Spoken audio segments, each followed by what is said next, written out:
Hallo ihr liebe Leute, hier ist wieder der Yankee mit Let's Play Days Gone auf Pelzig und wir machen da weiter, wo wir beim Cliffhanger vorgestern aufgehört haben und fahren zum Reservoir. Da wird jetzt wahrscheinlich auch eine Filmsequenz kommen, vermute ich. Ich mache auch nochmal bei der Gelegenheit mein Kopfhörer richtig drauf und bin gespannt, was jetzt da kommen mag. Ob man das Ripper-Problem jetzt mal in der nächsten Episode vielleicht wirklich endgültig lösen können. Wäre zumindest wünschenswert, weil die Freaks müssen weg.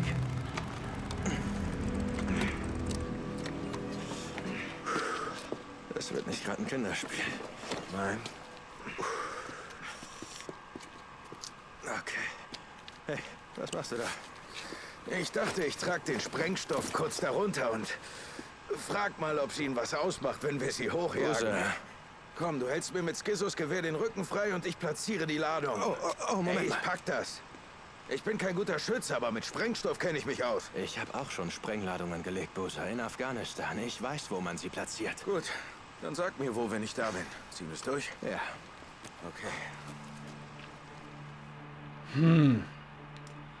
Auf der anderen Seite, willst du, dass der Einarmige schießt oder willst du, dass der Einarmige an Bombe bzw. Sprengstoff rumfummelt? Okay, ich werde den Turm darauf steigen, dann kann ich den Dampf von überall einziehen. Okay. Ich warte hier, bis du oben bist. Klingt doch mal noch ein Plan. Die Quests werden jetzt auch noch aktualisiert und mit Skizos Gewehr Bist du bereit? geht's dann los. 50 Schuss hat das Ding. Unten bleiben und schnell sein. Verstanden, Bruder. Boozer, ach egal, los, los! Okay, das war der erste. Wo soll die erste Ladung hin? Das war der zweite. Siehst du das zweite Gerüst da vorne? Oben auf dem Damm? Auf Position. Das finde ich aber jetzt auch eine geile Mission. Ich mag das sowieso ganz gern so snipern. Okay, jetzt die erste Ladung. Dann beschützen wir mal Boozer. Halten ihm die Rücke frei. Fertig. Die Ripper hat den Schuss mit. Rüber. Gut gemacht, Boozer. Wow. Machst du das? Dass die Ripper die Schüsse nicht hören, wundert mich.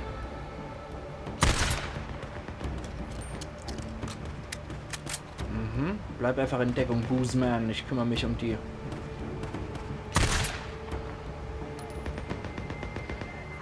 Willst du mir die Kerle vom Hals? Bisschen Ich tue verletzt mein ist er. Bestes, Boozman. Zu viele verdammte Ripper hier. Jo. Das war jetzt der zweite Sprengsatz. Kann ich dir irgendwie näher dran zoomen oder so? Und das war's.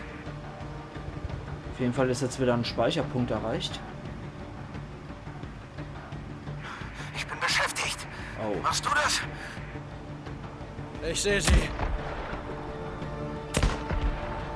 So. Ja, die werden die Schüsse gehört haben und sind jetzt hier auf dem Weg, ne? Klar. Wow. Der Evil Knievel unter der Ripper.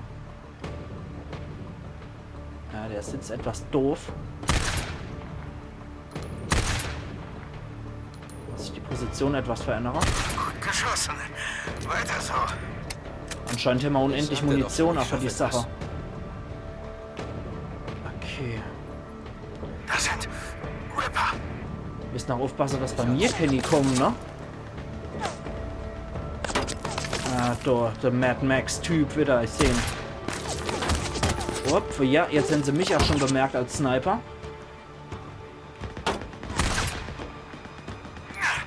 Der Ripper. Ich sehe sie. Okay, jetzt stirbt Boozer gerade. Oh Gott, ich mach das schon. Der ballert gerade Boozer über der Haufe.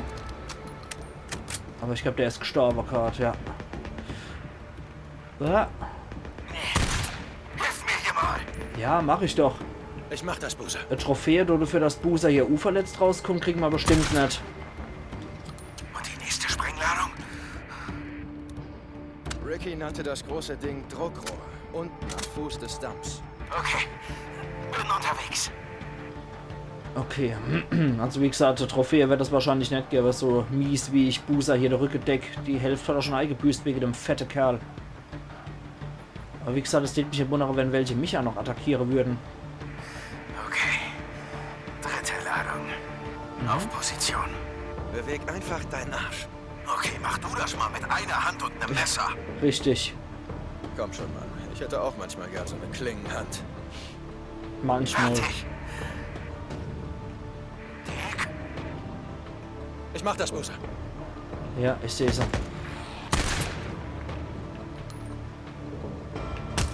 Ui.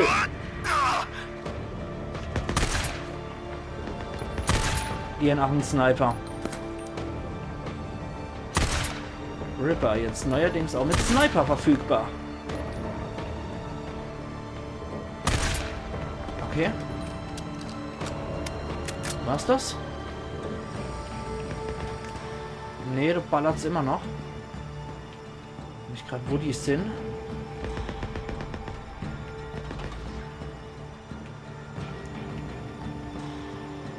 Hä? Aha. Da ist ja noch der Typus Scheißus. Geschlafen? Was ist da los, Bruder? Ich versuch's ja, Boozer. 4. Ladung. Ja, da hat so ein großes Rohr. Er hat großes Rohr gesagt. Ja, ja. Das war der letzte. Okay.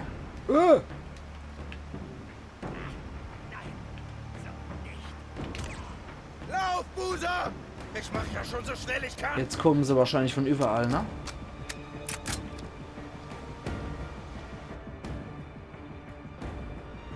Puh, also geile Mission, aber mit meinen Check-Verhältnisse, dass ich als halt raff, wo die Gegner sind, weniger episch. Aber hey, immer hier, es hat geklappt und Boozer ist nur zur Hälfte tot. Ich verbuche das mal als Erfolg. Na los! Na los!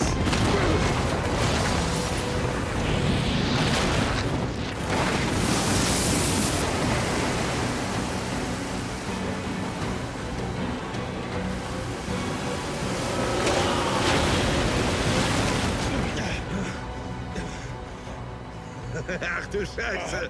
Bist du okay? Ja. Ja, ich glaube schon. Außer, warte, war das etwa schon?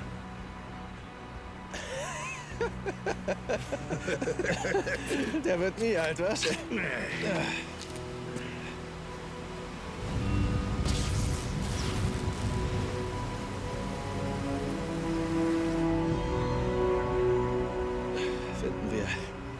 Finden wir Jesse. Ja.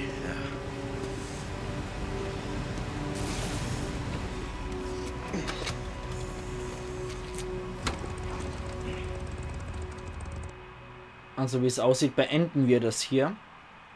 Erledigen zuerst die Ripper und dann Jesse.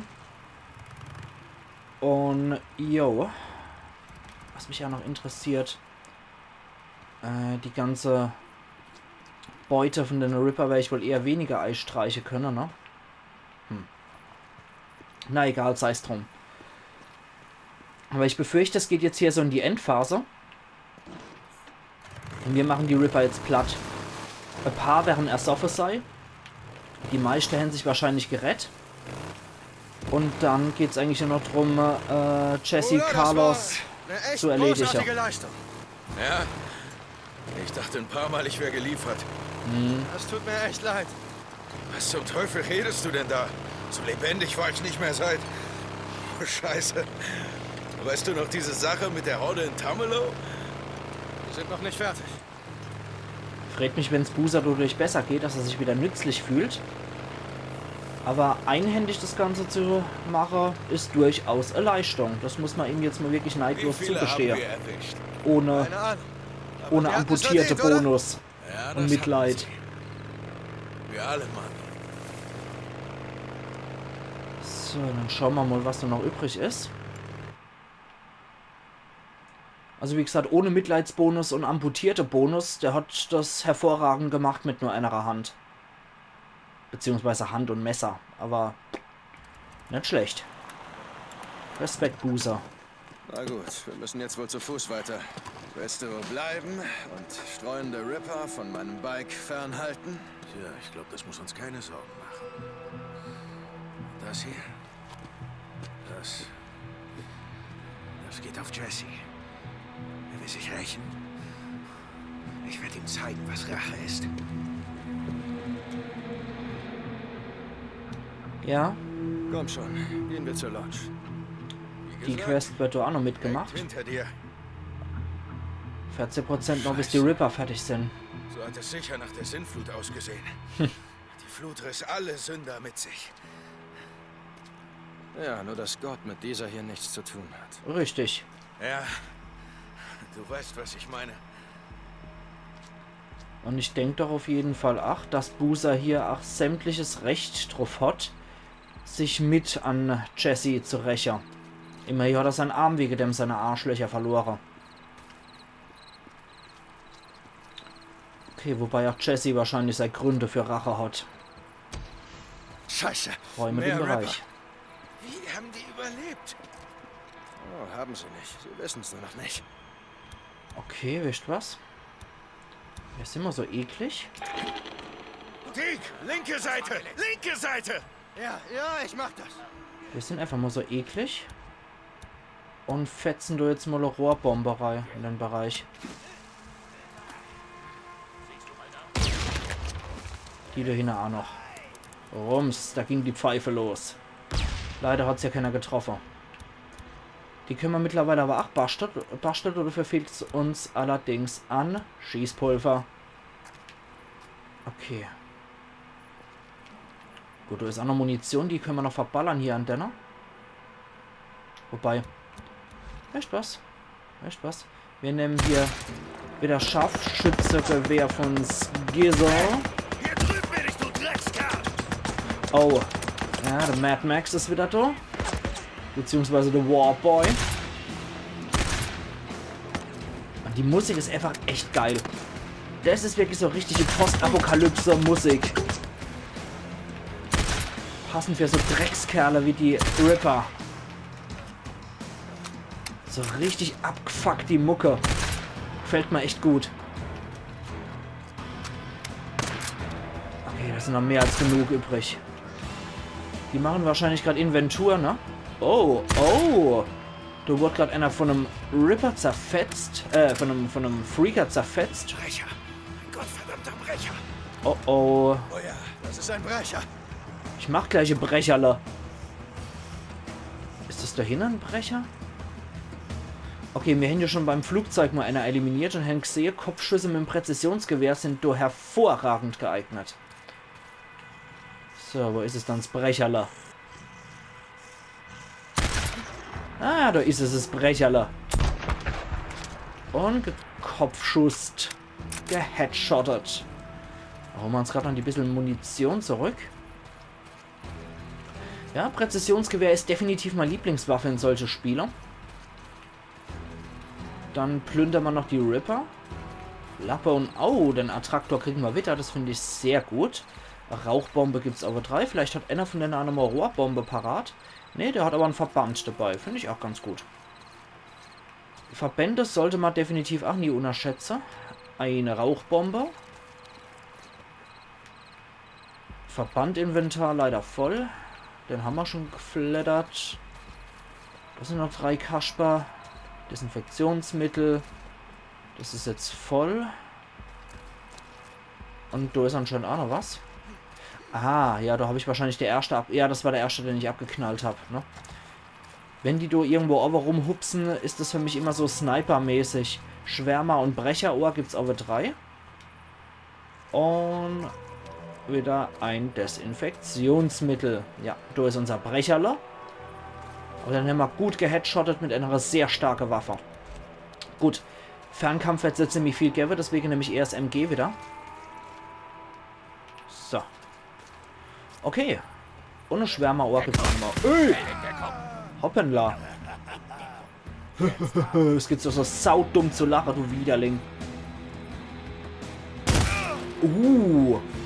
Das war glücklicherweise nur ein Streifschuss und eine Schrotflinte. Autsch.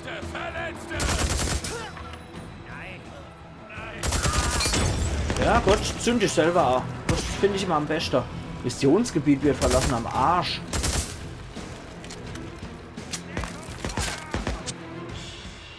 Okay, da aber sind noch welche. Aber richtig abgefuckte Typen. Okay. Aber so widerlich die Ripper auch sind, finde ich ja fürs Gesamtambiente umso stimmiger und richtig cool. Also so als Gegner sind die echt geil.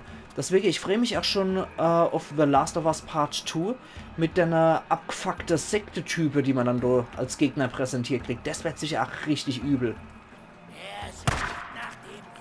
Oh, Rohrbomber. Sehr gut. Rückzug! Gebt mir Deckung! Wo ist der? Ah, da aber. Da noch richtig gesehen, dass da Licht war. Typ. Gehen wir mal vorsichtig hier. Und über der Haufe geballert. Das ist der letzte. Gut, dann können wir jetzt nämlich auch hier die Muni wieder auffrischen. Oh ja. Bringen wir es jetzt endlich zu Ende. Mhm. 10 Minuten haben wir noch Zeit, das zu Ende zu Sind die Kerle bringen. noch durchgeknallter als sonst? Ja, Mann. Müssen sich den Rest ihrer Scheißdroge eingepfiffen haben. Das ist dann die Elite unter der Ripper. Je abgefuckter und bekloppter, desto höher im Rang scheint mir's. Okay. Schrott hat er noch mal bei sich gehabt. Jetzt bin ich mal gespannt, ob es zum Showdown hier kommt.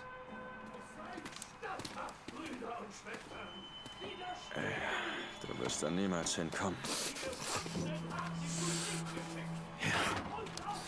Verdammt. Hier. Mist. Ich helfe dir hoch. Okay, dazu. Wenn mir irgendwas passiert, in der Nähe ist ein Weg. Du musst... Nein, pass auf. Das ist nicht Carlos da oben, okay? Nicht der Gründer von Rest in Peace. Es ist der Arsch Jesse Williamson. Ein elender Mistkerl und Versager, der bekam, was er verdient hat. Okay? Jetzt geh verdammt nochmal darauf. Und bring den Scheißkerl um.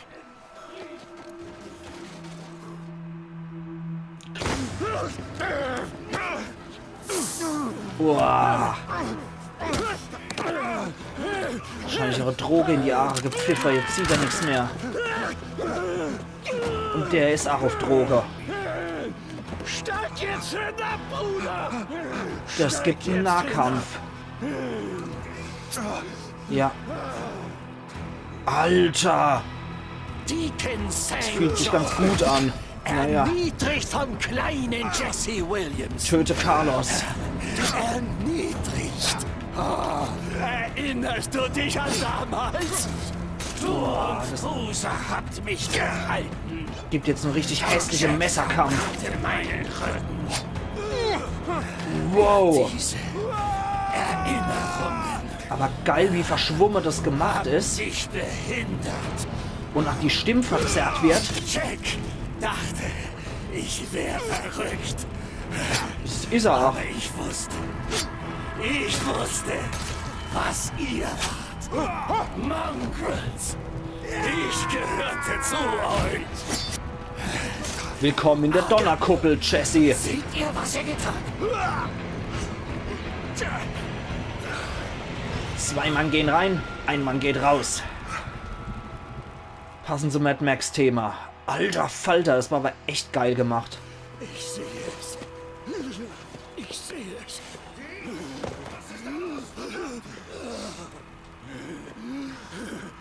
Der Weg ist mir offenbar. Ja, mir auch.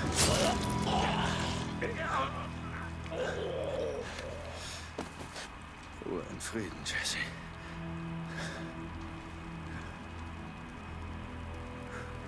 Bah. Und mal wieder ein Kehleschlitzer. Ja, erledigt. Und allein hätte ich es nicht geschafft. Alter Falter. Es tat gut, mal wieder draußen zu sein, weißt du? Doch ich muss sagen, Scheiße schaufeln, Unkraut zupfen. Ja, das ist vielleicht auch nicht das Schlechteste. Ja. Tja, Jesse ist tot. Wie viele gibt es wohl noch? Leute, die wir von früher kennen. Keinen. Rosa, sie sind alle tot. Shit. Tut mir leid, Mann. Ja, mir auch. Los, machen wir, dass wir hier wegkommen.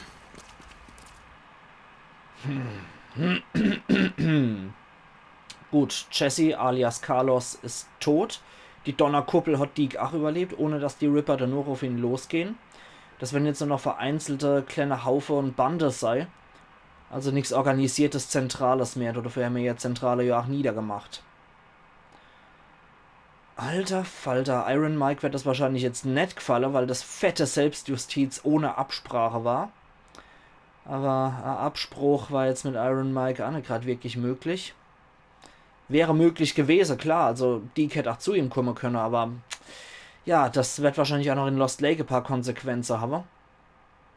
Aber die Ripper sind jetzt eigentlich eher nur noch versprengte Bande. Da ist nichts mehr zentral, da ist nichts mehr organisiert. Das werden jetzt noch ein paar Druffis sein, die Leute auf der Straße überfallen. Ja, wir sehen ja gleich, wie Iron Mike reagiert. Sagte ich. Ich weiß, es ist schon ein paar Jahre her. Ich dachte wohl mit meiner Elizabeth an deiner Seite und so. Was hat es da noch für einen Sinn, dir die Ohren voll zu heulen? Und dann... Damals, als die Hölle losbrach, da... dachte ich, du bist gar nicht da. Oh, das ist dir scheißegal. Verzeih den Ausdruck. Darum bin ich wohl hier. Weil ich mir nicht sicher bin. Ich hoffe, es gibt dich. Ich hoffe, es gibt einen Grund für diesen ganzen Scheiß.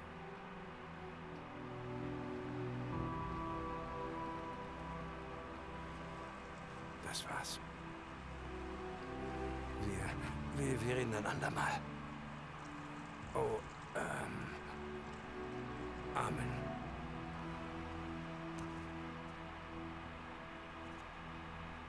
Deke? Ja, Ricky hat mir gesagt, dass du hier bist. Oh. Es liegt nur an den verdammten Knien, weißt du. Darum habe ich so lange nicht mehr gebetet. Ja, ich bin kein sehr großer Kirchgänger. Und das war auch nach der Hölle in Shermans Camp noch so. Doch jetzt, nach all dem, da dachte ich, tja, vielleicht wird es Zeit. Ich hatte keine Wahl, Mike. Oh, jeder von uns hat eine Wahl, Deke. Bis wir sterben. Es sind die oder wir. Es sind immer sie oder wir. Immer. Und genau deswegen sind wir verdammt. Weil wir nicht begreifen, dass wir jede verdammte Seele einschließt, die nicht nach elender Scheiße stinkt und uns fressen will. Gut, weißt du was? Es passt dir vielleicht nicht, aber die Welt ist, wie sie ist. Ja, ist so. Beten ändert daran nichts. Sich etwas anderes zu wünschen, verändert leider gar nichts, Mike.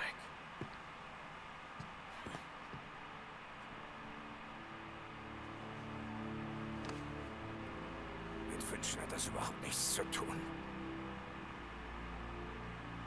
Wir formen die Welt, wie sie ist, durch unsere Taten. Wir alle.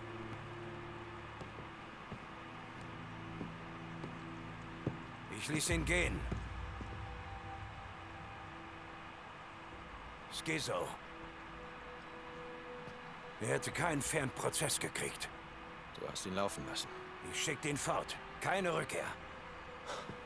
Scheiße nochmal, Mike. Hast du überhaupt eine Ahnung, was du da gemacht hast? Ja.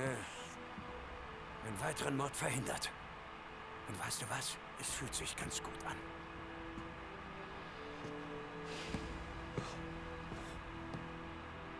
Auf der Ende kann ich nur vollziehen. Klar, das wäre nämlich fair, weil ihn jeder tot sehen will, aber Tja, jetzt kann der Typ noch mehr U-Heilstifter. Ist der Teufel nämlich, wozu der eigentlich gehört. Und ob der nicht irgendwo anders noch Freunde hat. Es fühlt sich ganz gut an, 57%. Jesse unterwegs mit den Mongrels, Charaktere Sammelobjekt. Okay, 1750 Vertrauen bei Iron Mike. In Sicherheit zu 100%. Ziel, ich muss alles Notwendige tun, damit Lost Lake sicher bleibt. 93% in Stücke gerissen, es fehlen also noch 7%. Vielleicht habe ich hier noch ein Ripper Camp, um was ich mich kümmern muss, damit das zu 100% durch ist. 77% wir alle taten Dinge und 88% bleibt bei deinen Freunden. Durch das ganze Gedöns kriegen wir jetzt noch Bring sie in Sicherheit als individueller Akzent. Und Lost Lake Camp. Okay, ich war abgelenkt. Story-Mission. Okay, das führt uns, ach, wieder hier. Aber ich mache jetzt noch Folgendes. Noch Medikit-Reibpfeife. Dann gehen wir nochmal unten zum Beutehändler. Und beenden damit die Episode für heute, weil wirklich großartig mehr haben wir heute eh nicht mehr zu tun und es gibt einen sauberen Cut. Ich kann, wie gesagt, Iron Mike vollkommen verstehen, weil er hat das Morde satt und er hat auch die Ripper als Leute gesehen, die man als Menschen ansehen soll und die dementsprechend auch Schutz und menschliches Verhalten gewährt kriegen. Auf der anderen Seite muss ich sagen, die Ripper waren durchgeknallter, das sind auch noch durchgeknallte Arschlöcher, mit denen kann man einfach nicht wirklich verhandeln. Und ja, da war es nicht nötig und da war es eigentlich nicht möglich, mit denen irgendwas zu machen. Insofern für Boozer und für Deke war das die einzigste Möglichkeit, die zu töten, damit Carlos und sein Ripper nicht mehr hinter ihm her sind, oder hinter ihnen her sind. Ist jetzt die Bär ist jetzt geschält, um es mal auf pelzig zu sagen. Insofern, gute abschließende Worte mal wieder und wir sehen uns übermorgen wieder, ihr liebe Leute, zu Let's Play Days Gone auf pelzig. Schauen wir mal, was dann kommt. Machen's gut bis du hier. Ayan. Yankee.